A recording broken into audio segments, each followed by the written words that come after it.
Sabe uma coisa que quase todo mundo tem, nem que seja um pinguinho de curiosidade?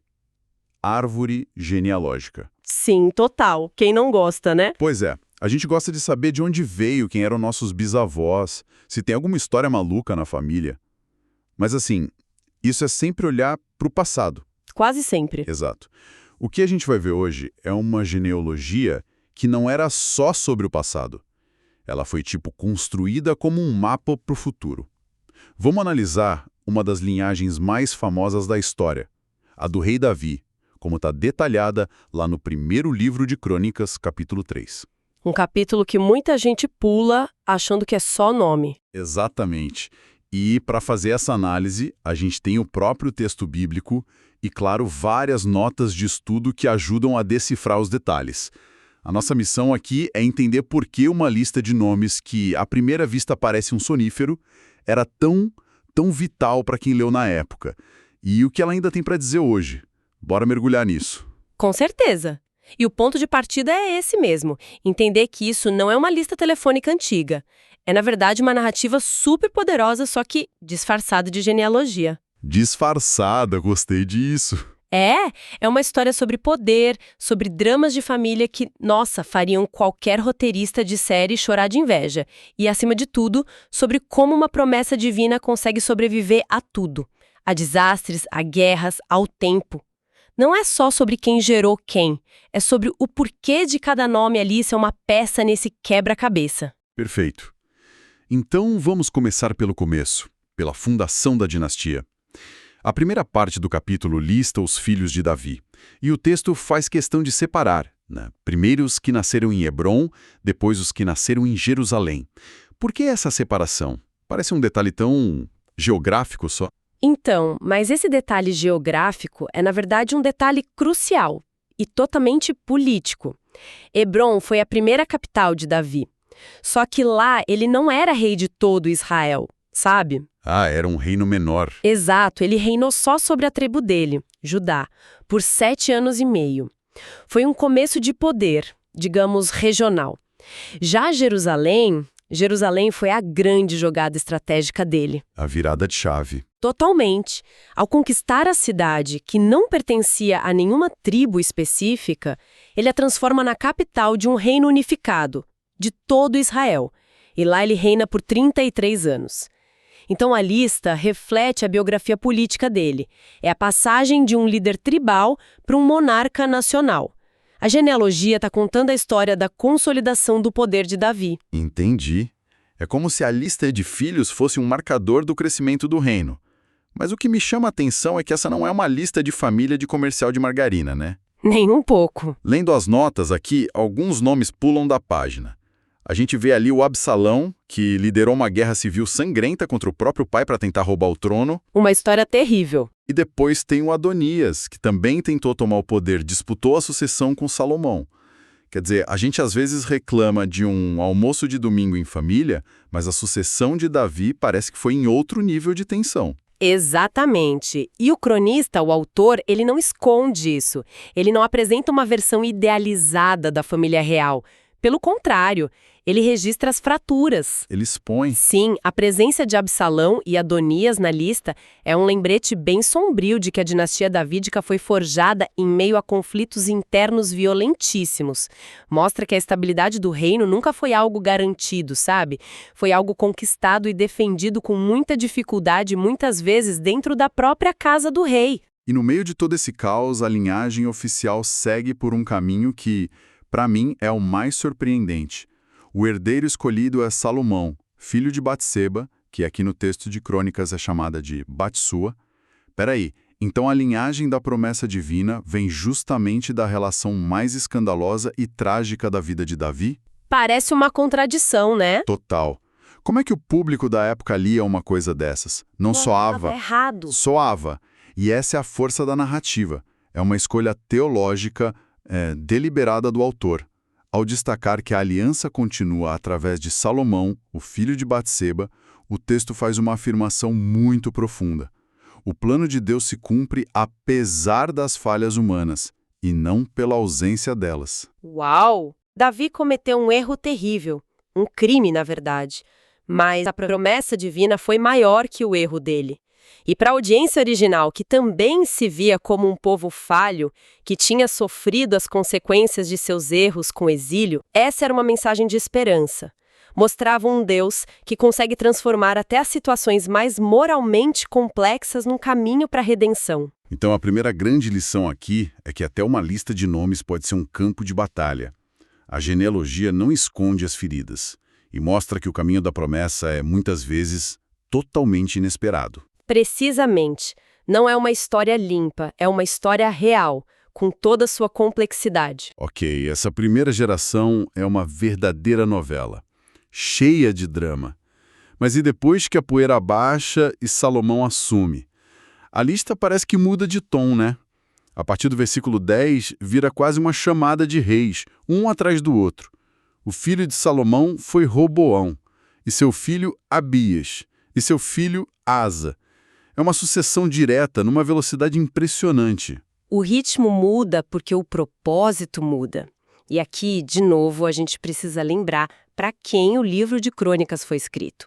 O autor, o cronista, está escrevendo séculos depois do evento mais traumático da história de Israel, o exílio na Babilônia. A monarquia já tinha acabado, tudo destruído. Exato. Jerusalém e o templo destruídos.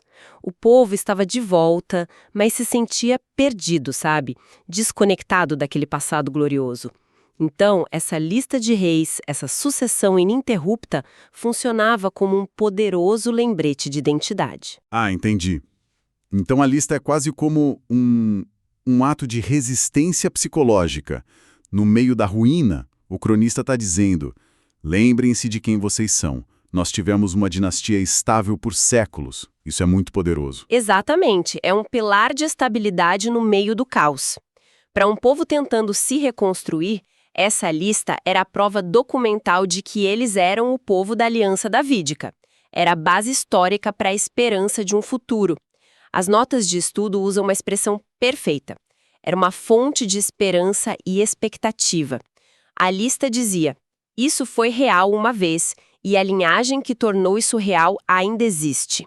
Mas essa lista, embora pareça simples, tem umas coisinhas que me deixaram curioso. Lendo as notas, vi que alguns reis tinham mais de um nome. Por exemplo, o texto lista um rei chamado Azarias, mas as notas dizem que ele é o mesmo rei que em outros livros é super conhecido como Uzias. Sim, acontece. E tem o caso do último rei, que aqui é Salum, mas que reinou como Zedequias. Isso não enfraquece a credibilidade do texto? Para um leitor atento, não parece confuso. É uma ótima pergunta porque nos leva para os bastidores do trabalho do autor. É como se a gente conseguisse espiar por cima do ombro dele, né? Sim. Essas variações de nome, na verdade, fortalecem a credibilidade histórica em vez de enfraquecer. Elas mostram que o cronista não estava inventando uma lista do nada. Ele estava agindo como um historiador da antiguidade, coletando e compilando fontes diferentes. Ele provavelmente tinha acesso a registros do templo, anais reais, outras genealogias. E essas fontes às vezes usavam nomes diferentes para a mesma pessoa. Ah, então ele não estava tentando limpar a história para parecer perfeitinha. Ele estava sendo fiel aos documentos que tinha em mãos. Exatamente. É uma honestidade intelectual. Ele está nos mostrando o processo dele, juntando os cacos da memória de Israel para reconstruir um quadro coerente. Longe de ser um problema, é uma janela fascinante para o ofício do historiador bíblico. Eu confesso que, lendo até aqui, a minha impressão era de uma história com começo, meio e fim. O fim sendo a destruição e o exílio. Mas a lista não para com o último rei. E isso me pareceu muito estranho. Por que o cronista continua listando nomes e mais nomes depois que o reino acabou? Qual o sentido disso? Essa é a pergunta de $1 milhão. E a resposta é o coração teológico de todo o capítulo. É a grande virada na trama. O poder político, a coroa, o trono em Jerusalém, tudo isso tinha virado pó com a invasão babilônica. Fato. Acabou. Acabou. Mas existia algo que não tinha virado pó. A promessa de Deus a Davi, registrada em outras partes da Bíblia, de que a dinastia dele seria eterna. Sabe, uma leitura mais cínica poderia dizer que eles eram só obcecados com linhagens, que eram arquivistas meticulosos. Por que a gente tem tanta certeza de que há uma mensagem teológica tão forte por trás disso? A certeza vem do destaque que o cronista dá a certas figuras. Se fosse só um arquivo, a lista podia terminar de forma seca, mas ele continua por um motivo muito claro. Ele está fazendo uma afirmação ousada e cheia de esperança para sua comunidade. Ele está dizendo: o reino caiu, mas a linhagem não. A promessa de Deus não foi quebrada pela nossa catástrofe nacional. A promessa sobreviveu o desastre. Exatamente. Continuar a lista era a prova de que a família de Davi, o veículo da promessa, sobreviveu ao exílio. A promessa estava adormecida, talvez, mas não estava morta. E ele oferece uma prova viva disso, certo? Porque no meio desses nomes pós-exílio, um deles ganha um destaque enorme, Zorobabel. Sim, e ele não é só mais um nome. Zorobabel é a peça central do argumento do cronista. Ele foi uma figura histórica real, um príncipe da linhagem de Davi, que se tornou governador de Judá e liderou o primeiro grupo de exilados de volta da Babilônia. Ele foi o responsável por iniciar a reconstrução do templo. Então Zorobabel não é só um nome no fim da lista. Ele é a prova viva que o autor apresenta. É como se ele dissesse: vocês acham que a promessa morreu? Olhem para Zorobabel. Ele está aqui, entre nós, um descendente de Davi, liderando a reconstrução da nossa nação. A linhagem está ativa. Perfeitamente colocado. Zorobabel é a personificação da continuidade da promessa davídica. A presença dele transforma a lista de algo teórico, do passado, em algo presente, tangível e cheio de esperança para o futuro. E falando em fontes, tem um detalhe sobre o próprio Zorobabel que as notas apontam e que eu achei incrível. Outros textos bíblicos, como nos evangelhos, mencionam que ele teve só um filho. Mas aqui em Crônicas, a lista dá a ele 7 filhos e uma filha. Essa diferença é gritante. É gritante e fascinante. E reforça o que a gente falou sobre o cronista ser um compilador. A conclusão dos estudiosos é que ele teve acesso a fontes que os outros autores não tiveram ou que ele estava combinando registros diferentes. As notas até mencionam a possibilidade dele ter tido 3 diferentes registros sobre a família de Zorobabel. E ele juntou tudo. Parece que sim. Em vez de escolher um e descartar os outros, ele incluiu toda a informação que tinha para ser o mais completo possível. De novo, é quase como ver o rascunho do historiador. É um vislumbre raro do processo editorial por trás da formação da Bíblia. Fazendo um balanço de tudo isso, fica claro que 1 Crônicas 3 é muito mais do que parece.